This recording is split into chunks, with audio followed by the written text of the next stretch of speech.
নমস্কাৰ জানছ লাইফষ্টাইলৰ নতুন এটা ভিডিঅ'লৈ আপোনাক স্বাগতম। আজি কোনো ভিডিঅ' বনাবলৈ নহয়, আজি মই মোবাইলটো চাই থাকোঁতে মই অগ্নিনাভ বাবাৰ মন্দিৰৰ কিছুমান পোষ্ট দেখিলোঁ, সেইকাৰণে ভাবিছোঁ আপোনালোককো জনাওঁ।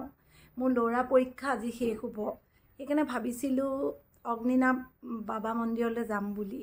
কিন্তু শিখা মজুমদাৰ বেজবৰুৱাৰ তেওঁ গাটো ইমান ঠিক নহয়, গাটো নহয় তেওঁ মাতটো তাৰমানে ভইচ অলপ ৰেষ্ট দিবলৈ কৈছে বোলে ডক্টৰে।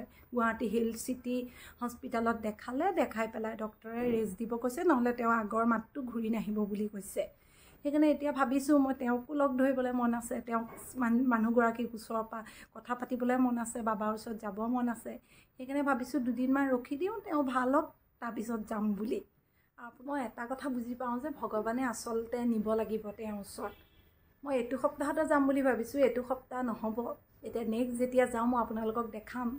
যাবলৈ বহুত মন আছে, ইমান মানুহ যায় তালৈ, সেইকাৰণে আৰু শিখাবাকো লগ ধৰিম। সেইকাৰণে মই যেতিয়া যাওঁ আপোনালোকক দেখাম, আৰু আপোনালোকেও চাই পেলাই যদি তেওঁক লগ ধৰিবলৈ মন কৰিছে সেইকাৰণে চাই ল'ব। তেওঁ এতিয়া কেইদিনমান তেওঁ কাৰো লগত কথা নাপাতে, সেইকাৰণে মই এই ভিডিঅ'টো বনালোঁ। ধন্যবাদ।